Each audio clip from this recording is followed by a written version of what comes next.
Here now is Matt Austin and Ginger Gadsden with Florida's Fourth Estate. Hello and welcome to Florida's Fourth Estate. We have another fantastic show for you, and you're going to enjoy it because it's something that was brought to Florida and it never should have been here in the Florida first man. place. We're talking about tourists.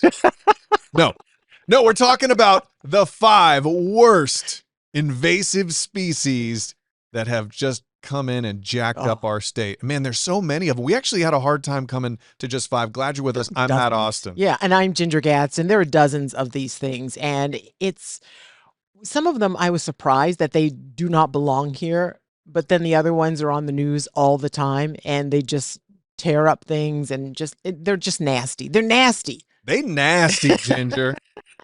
So on that note, let's start talking about these nasty creatures. This first one might be the nastiest.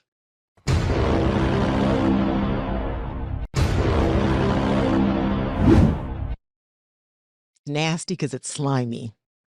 Yeah. Nobody likes anything slimy, right? Ew. It's just, okay, we're talking about the invasive giant African land snail. Have you seen these things? Oh, man. They are humongous. And for the third time in Florida state history have they been a problem. It was June of this year where they found nearly 1,500 in Pasco County.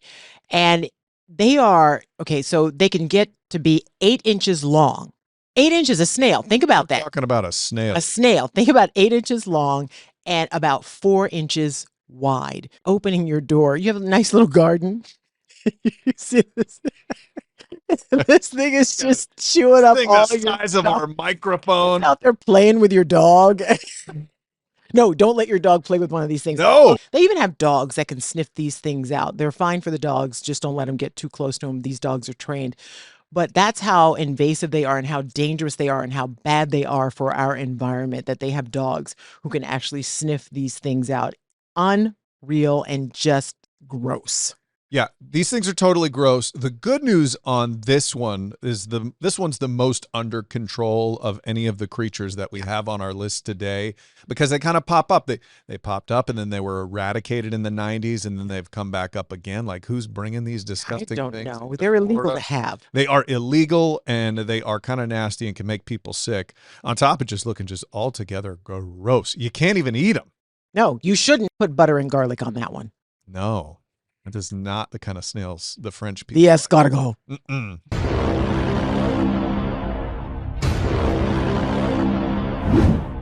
Okay, if you thought the snails were gross, baby, do I have something for you here.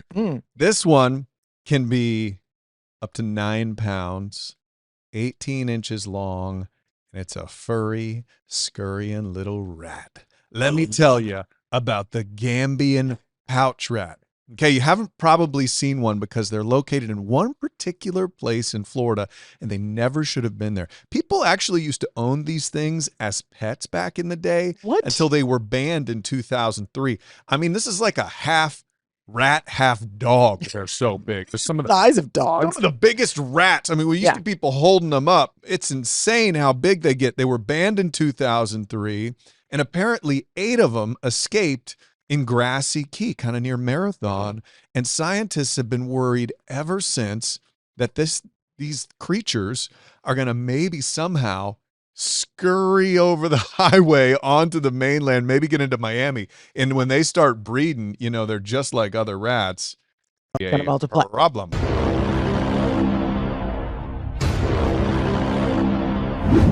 They are big, they are non-native, and yes, they're quite ugly. I'm talking about Muscovy ducks. They reproduce like mad. And look, I know this is a bit controversial. Okay, we had a story in Central Florida dealing with these Muscovy duck populations. They basically come in and they're territorial. So they're not supposed to be here. They start bossing around the birds that are supposed to be here. They can carry diseases and give those to the native birds. And then they just really cause problems because they're pretty aggressive. But people love feeding these ducks. I thought these ducks were native Florida ducks, but Ginger, they most certainly are not. They fooled you, and that's their plan is working, Matt. They fit right in. They thought they belonged, but then the people in Winter Park said, you guys are ugly. You got to go. And that's the big complaint. People are saying they're not cute. If they were like the pretty mallard ducks or whatever, then you could stay and we could take pictures of you. But nobody's taking pictures of these things. They are kind of really hideous.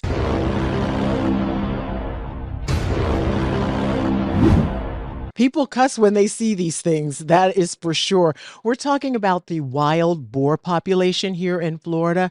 Have you seen what these things can do to a pristine lawn? Oh, man. Oh my goodness. They will root into and tear it up. And that is the biggest problem people are having. And they're also dangerous.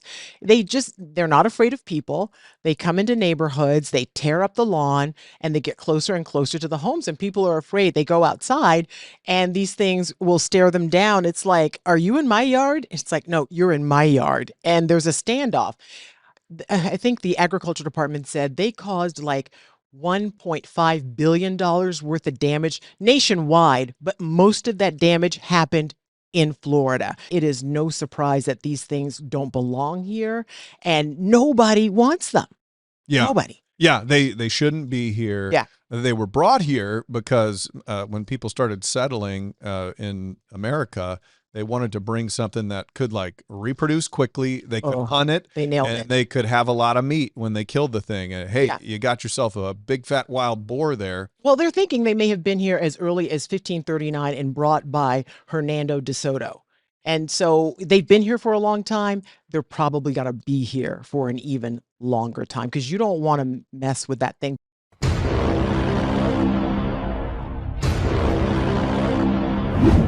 I would say is the most concerning on this entire list because this one is putting our ecological system in danger. Talking about Burmese pythons. I mean, this is number one by a mile on this list for things that are really causing issues in our state. It really started to get big in the 90s. There were people's pets. Supposedly they escaped, particularly down in the Everglades. These things can lay hundreds of eggs at a time. And then those little eggs can grow up to be big mamas who then can be 20 feet long and hundreds of pounds. Florida is trying so hard just to take extreme measures to get rid of these things. They have hunts, they give out cash prizes. Yeah. But let me tell you about the real issue here, Gigi. Okay, I've got some numbers from FWC, and it talks about the real damage being done by these pythons since they have started to grow. Okay, raccoon population in Everglades National Park has dropped 99.3%. Possums down 98.9%. Bobcats down 87%. That's since 1997. That's the drop. Marsh rabbits, cottontail rabbits, and foxes gone. They've disappeared. And it's just, we even had a story not long ago where they cut one open and they didn't have to cut it open to figure out that it had swallowed a whole alligator. When you have something that really has no natural, it is an apex predator. There's nothing that can really hunt it. What do you do about that? Yeah, and I remember when they caught one of those mama pythons, and they sliced it open and they found all the eggs. They keep so many eggs that it is wild. But it's interesting. They've been doing a little more research to try to figure out how to find them. They've been attaching trackers to the males, and the little males have a very slick way of finding those lady friends. You think? And so they track where all the males are going, and then they find a big female. Lead them right to the trap. Yeah, exactly. And that really, it helps because chances are that female has some eggs that want to hatch and, add to the population. Hey, by the way, there were some that are really good on this list. Iguanas. I mean, how do we leave iguanas off? There's so many. I know people will probably write to us. I hope they do and just tell us what probably is more invasive than any of the 5 that we had on this list. But those are the ones that, we've talked about a lot recently, especially the Muscovy ducks really surprised me. But tons of invasive things here in the state of Florida. Come on, guys. Don't bring them here. Don't put them in your suitcases. Well, bring them here if they're cute, but the ugly ones. Keep your Muscovy ducks to yourself. Yeah, take them to another state that might want them. Stay with us as we talk about an important insect now in trouble after 2 hurricanes blew through Florida. Hello and welcome back to Florida's Fourth Estate. So glad you're with us. We have a very special interview for you today as we're focusing on something you probably don't think about in your day-to-day life, but something that affects you every single day in the food you eat. We are talking about bees, and the bee population in Florida is in a bit of trouble. I'm Matt Austin. Glad you're with us today.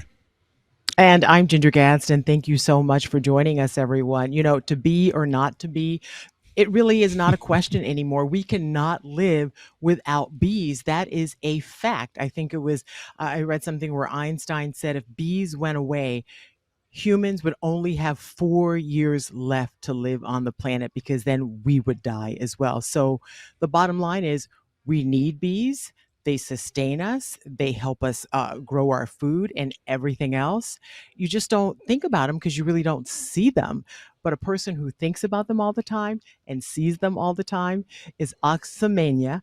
He is a beekeeper. His company is Ox Beekeeping. We are so glad to have you with us because we've had some bad weather lately, a couple of hurricanes, and that's really damaged the bee population. And you're seeing that firsthand. Yes, definitely. Thanks, Ginger and Matt, for having me. Yeah, that is a very important part of our ecosystem is the honeybees and their pollination efforts. And from the quote you said from Einstein, that's actually on my website. And the theory is that we can only save seeds for so long. And Wow, that's stunning when you think about that. Okay, so first, let me just back up a little bit. Why is it, or how did you become interested in bees? Because it's almost like, you know, you're like the firefighter of beekeepers because firefighters run toward the danger. Most people run away from bees. You run toward them. What was it that got you so interested in bees, and how did you know they were so important? so it's funny that you say run towards bees. Um, Experience with honeybees was after Hurricane Hugo in St. Croix. I was raised in the Virgin Islands, St. Croix. And after the hurricane, a large tree fell and it had a beehive in it. And I could remember running towards those crazy bees, grabbing handfuls of honey and tasting that taste of honey. And I pretty much been chasing that taste ever since I was a kid. Yeah, it's so good for you. And as we're looking here, these are the boxes that Ox has. As there's, you'll notice something interesting about this. The box we're zoomed in on right now, fairly active. You'll see some bees floating around, but some of the other boxes, unfortunately, are dead hives. So, Ox, can you explain to us what you have seen from your own personal bee population here since the hurricanes rolled through? So this yard I had here had about between 20 to 25 hives on it. I keep a few different yards based on the knowledge that I gained when I first started beekeeping. That if you keep all your bees in one location, if something happened, you lose all your hives. This yard unfortunately flooded. About 3 feet of water rose. Some of the hive floated about 100 yards to the other side of the yard. A bunch of them flipped over, and I pretty much lost all of the hives except this one that you guys see here. That one kind of made it, and I'm just trying to baby her to make sure that she make it through the winter. But the other issue that we are dealing with is the loss of a lot of trees, so the bees aren't getting as much food as they would get during this time of year. And the bees that do have food are being robbed by the bees that don't have food. Oh my. I wouldn't even think that, but they do need that. The sweet nectar is what they're trying to get. And are you guys supplementing that in any way? What are you giving them? Yeah, so this is actually the first year. I've been keeping bees for 9 years, and this is the first year that I'm considering feeding my bees throughout the whole winter. Like, we do a sugar water mix. So you do about half sugar, half water. You shake it up, and then you feed it to the bees, and hopefully that sustains them. I just don't like it because it's unnatural. Sure. Now, when you say that you lost a lot of hives, they didn't happen overnight. How long will it take you to build back that hive population? Oh, that's gonna take years to get back to where I was. It's gonna take years, or if I get a nice fat check, I can just go buy all the bees back. But yeah. So can you kind of take us through one of these boxes? Can you show us if this is a rather healthy colony? Will there be some honey in there? How does it work? So we could go over here. I'm gonna pop the top. Hopefully, they don't get too aggressive. Oh boy. Rough couple, so We'll stay here at a safe distance. Yeah, we'll let you do the heavy lifting here. So I'm gonna pop this open. How I usually do it, I take my time and I move slow. If you guys see me drop the lid and put my suit on, that means they're getting a little aggressive. Okay. I try to move as slow as possible. So you smoke them out a little bit as you're opening it up. And that's another thing that we're dealing with as beekeepers. There's these hive beetles and different mites. Like you see this little black thing crawling. Where is he? They're ganging up on him in here. But there's these hive beetles that attack the beehives too. So that's just a lot of different things we have to deal with as Yeah. beekeepers. They're ganging up on him because he doesn't belong there. Yeah, the hive beetles, they are in every hive. You just want to keep the population down. Gotcha. How many bees are you looking at in this particular box right here, Ox? I would say about maybe 60, 70,000 bees. So this is a frame right here, what you would call a bee Ooh, frame. oh my And as you can God. see, and usually this will have honey all over it. Uh, And you can yeah. see like they're crawling all over it right now. They're actually Mm-hmm. eating up whatever was right here. So this hive definitely needs to be fed. Oh, so that's kind of scary, right? Like if they were healthy, there'd be honey all through all of those frames, but they're kind of eating almost the last of it, huh?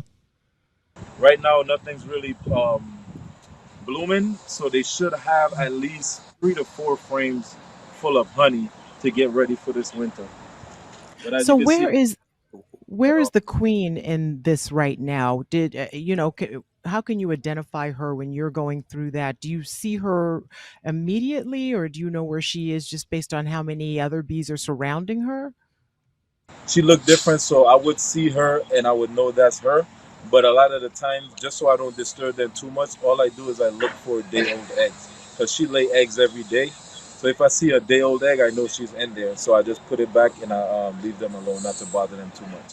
So I've heard that you only really have ever seen, like just a normal person like Ginger and me, we have only seen we've only seen females. Like the males are not out doing any work.